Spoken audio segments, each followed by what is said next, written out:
நம் உதடுகள் செலுத்தும் காணிக்கை ஆண்டவர் இயேசு கிறிஸ்துவனுடைய நாமத்தை புகழ்வது. எங்க இருக்கு? எபிரேயருக்கு எழுதின திருமுகத்துல 13வது அதிகாரத்துல நம்ம 15வது வசனத்துல இதை பார்க்கிறோம். ஆண்டவருடைய நாமத்தை சொல்லி சொல்லி சொல்லி சொல்லி அவரை புகழ்வதும் நம்ம ஆண்டவருக்கு நாம் செய்கிற ஒரு மிகப்பெரிய காணிக்கை. இந்த தவக்காலத்துல ஆண்டவருக்கு என்ன கொடுக்கிறது? பிரியமான என் சகோதர சகோதரிகளே, இந்த உலகத்துல நிறைய பெயர்கள் உண்டு. அந்த நிறைய பெயர்களை நம்ம நிறைய பயன்படுத்துறதும் உண்டு. ஃபார் எக்ஸாம்பிள், டிராஃபிக் போலீஸ் கிட்ட மாட்டிக்கிறவங்க பெரும்பாலும் யாராவது ஒரு போலீஸ்காரருடைய பெயரை சொல்லி தப்பிக்கலாம்னு நினைக்கிறது உண்டு. அதே போல ஏதாவது டீச்சர் கிட்ட மாட்டிக்கிறவங்க நான் இவங்களுடைய புள்ள அவங்களுடைய புள்ளன்னு சொல்லிக்கிட்டு தப்பிக்கிற அந்த நாட்கள் உண்டு. அது மாதிரி எந்த ஒரு இடத்துலையும் மாட்டிக்கிட்டோம் ஒரு பிரச்சனை அப்படின்னு சொன்னா யார் பேரை சொல்லி தப்பிச்சுக்கலாம் அப்படின்னு நம்ம யோசிக்கிறது உண்டு. பியூட்டி என்னன்னா, நித்திய நரகத்திலிருந்து தப்பிக்கிறதுக்கும் பிசாசனுடைய பிடியிலிருந்து தப்பிக்கிறதுக்குமே நமக்கு இப்படி ஒரு பேர் இருக்கு. அந்த பேர் தான் இயேசுவினுடைய திருப்பெயர், இயேசுவின் நாமம். இந்த இயேசுவின் நாமத்தை அடிக்கடி உச்சரிக்கிறதுனால இந்த மாதிரி கட்டுகள்ல இருந்து நம்ம மாட்டிக்கிட்ட பிடியில இருந்து நம்ம தப்பிச்சுக்கிட முடியும் அப்படின்னு விவிலியம் சொல்லுது. அப்ப இதுதான் ஆண்டவர் விரும்புகிற ஒரு காணிக்கையாக இருக்குது. நீங்க யோவான் எழுதின நற்செய்தியை படிச்சீங்கன்னா கூட ரொம்ப அழகா யோவான் நற்செய்தி சொல்லும்.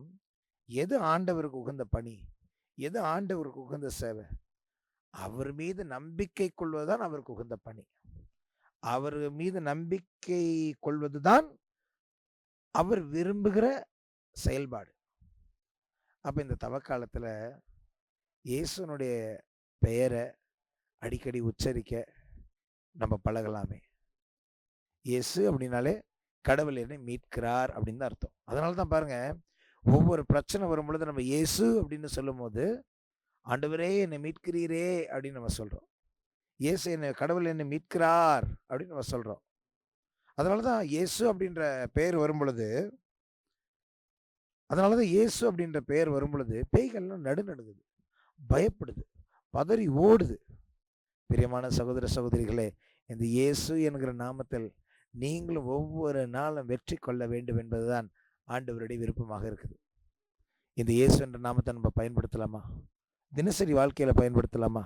ஒவ்வொரு நாளும் இதை பல ஆயிரம் முறை சொல்லி அது ஒரு ஜபமாகவே மாற்றிக்கொள்ளலாமா? ஒப்பு கொடுப்போம். விண்ணக தந்தையே, உம்முடைய ஒரே மகனை இந்த பூமிக்கு அனுப்பி எப்பெயருக்கும் மேலான பெயரை நீர் அவருக்கு அருளினீரே.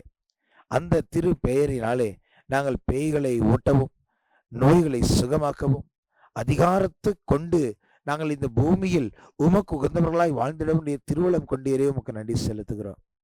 ஒவ்வொரு நாளும் இயேசு கிறிஸ்து நாதனுடைய பெயரை உச்சரித்து அதையே எங்கள் மகிமையின் காணிக்கையாக செலுத்த எங்களுக்கு கற்றுத்தாரும். குறிப்பாக இந்த தபசு நாட்களில் இது இயேசு நாமத்தை கொண்டு நாங்கள் எல்லா விதமான சோதனைகளையும் எல்லா விதமான வேதனைகளையும் நாங்கள் முறியடித்து உமக்கு சாட்சியாக திகழ இயேசு கிறிஸ்துவனுடைய ரட்சிப்பின் சுதந்திரம் பெற்றவர்களாக இந்த உலகத்துக்கு சாட்சியம் பகர எங்களுக்கு கற்றுக் கொடுப்பீராக. எங்கள் ஆண்டவராகிய அதே கிறிஸ்து வழியாக உம்மை மன்றாடுகிறோம். ஆமென். God bless you.